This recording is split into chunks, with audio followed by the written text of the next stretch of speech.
Pat you in the hot spot. Okay. No, I should have. I promise. I will put together a disc.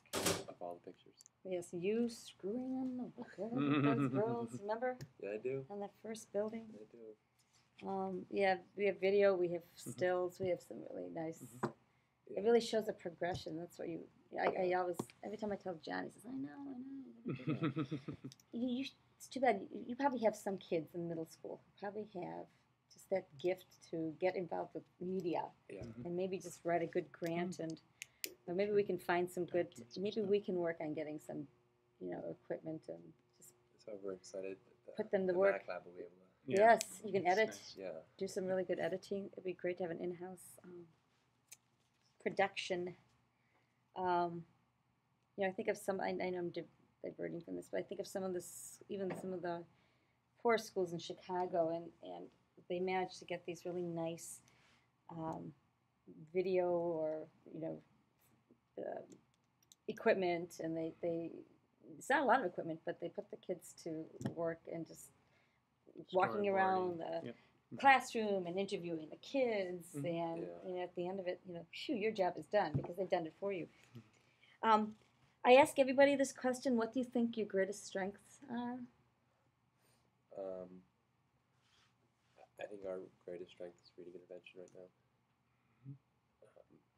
It's just so individualized, and the results we've had this year have been pretty phenomenal so far.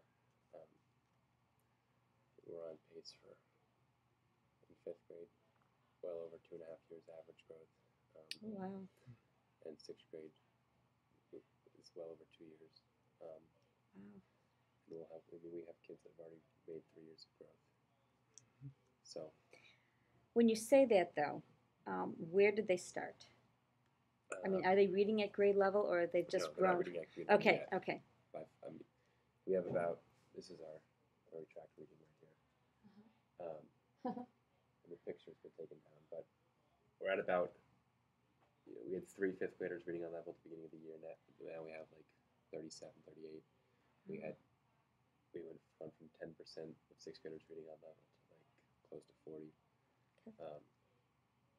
And then by the end of the year, we're projecting that, we only have right now, I think, 3 kids in 6th grade that aren't on track to make 2 years of growth.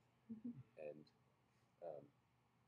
we have to update this a little bit because some kids have just moved again, but we have about 5 kids in 5th grade that aren't on track for 2 years. So those are the kids we're targeting right now. Do you use the RTI method, response to intervention, here? Okay. You must have other strengths than that, even though it is a great one. I mean, it's a great one, but you must have other strengths. I think student investment is a big one. Kids just want to do well in school, and from kids, their reading levels, every time they jump reading levels, it's everyone in the school knows if someone's improved their reading level. The kids are the ones telling each other. They are so invested in their math mastery, and it just makes it a lot easier to be a teacher when the kids want to. Still do shout-outs? Still do shout-outs. Still do celebrations every Friday to reward good behavior and hard work. Still go with the everything is earned motto. So all the celebrations and the different rewards we have are earned from the kids. Let's see. Math is a strong area. I think we're lucky that reading and math are our 2 strongest areas right now. Are you heavily at all involved in the social studies here? I know that math and reading is across the U.S. Math, science, and reading actually are the 3. Our side, we have social studies, and for 5th grade, social studies is more reading based, and it's part of the reading. So it's reading across the curriculum. Science is very hands-on and inquiry-based, though. You don't have a science lab, though. Is it that done? Big room over there is going to be the science lab, but it's not done yet. What big room? Across if you go diagonal, right at the door diagonal, there's a huge room. It's going to be huge. It's 2 sizes, 2 classrooms. It's going to be a huge science lab. You mean where the cafeteria is, or no? No, right upstairs. Oh, upstairs. Oh, that's right. We're on the. I'm sorry. Yeah. We're on the 2nd floor. God, I'm so confused. Yeah, oh, yes, great. So Oh, that'll wonderful. be state of the art. Excellent. There's Okay, gonna be, so like, that's a 8 sinks okay. and workstations and Fun. Okay. electricity everywhere and gas available. Is it in progress right now? Is it still? It's been pushed back 3 times now. Oh, geez. But the plan is to have it ready for the '09 school year. Okay.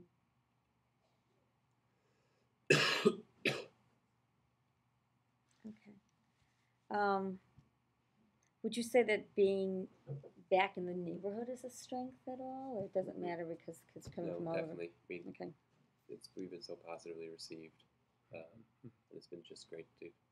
It's been a big way of building community support for the schools. Just parents being able to walk over here and say hello and stop by and see their kids. Do you foresee the success of the school maybe affecting the neighborhood, changing it at all? Yeah, I mean, I think I've had multiple parents already tell me that they see the school as a huge part in the growth of the neighborhood. So that's exciting to hear.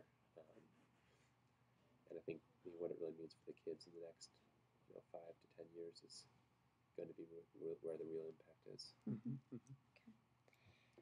Challenges? I would say our biggest challenge is the boys. Why? Why? How do you mean that? And boys and mental health. Are you talking mostly about your grade level here when you say that, or are you saying across the? Mostly the middle school. At school. I mean, okay. We gave a mental health analysis to 42 fifth graders 3 weeks ago, and 35 of them qualified for needing traumatic interventions. So it's just a huge percentage of kids that have witnessed, been involved in violence, tragic deaths. Katrina still, and so meeting those needs, and then just such a huge percentage of those kids happen to be boys. Okay. How are you helping these children right now? So we have. I know you have your intervention specialists, and you have we have a social worker. We're partnered with the Florida Lee program, which provides mental health services. I don't know what that is. That is the League. Florida Lee. Florida L-E-E? Like the Florida flower. Lee, like the little flower thing. Oh, okay. I'd not heard of that. Is that local? That must It's be just local. Okay. So, So so they're providing. they bring people over here. And so they're Okay. providing now a CBITS course, and so all the kids that qualified are now going to be in a 10-week course. And we went through it with our 6th graders in the first half of the year, and the results were pretty phenomenal. So we're hoping to see similar results with the 5th graders. How does it operate? I'm just curious. A small group discussion, or I mean, is discussion and art therapy? And okay. all sorts of things combined and tailored specifically. I think it'd have to be pretty interactive because it is. you got okay. And art therapy. Oh, That leads me to a question I was wondering about. What are some of the other groups that KIPP kind of partners with in the community that stand out? Let's see. I think. Sorry, we're trying to partner right now with the New Orleans Dream Center, which is a local organization. Where actually, one of the parents had another KIPP school starting a lacrosse league, so we're going to be big involved in that lacrosse league. We have, some of the schools. You asked a question about other universities being involved, but we're not there yet. But I believe in McDonough 15, they have volunteers from Xavier and Tulane coming in, a fair amount.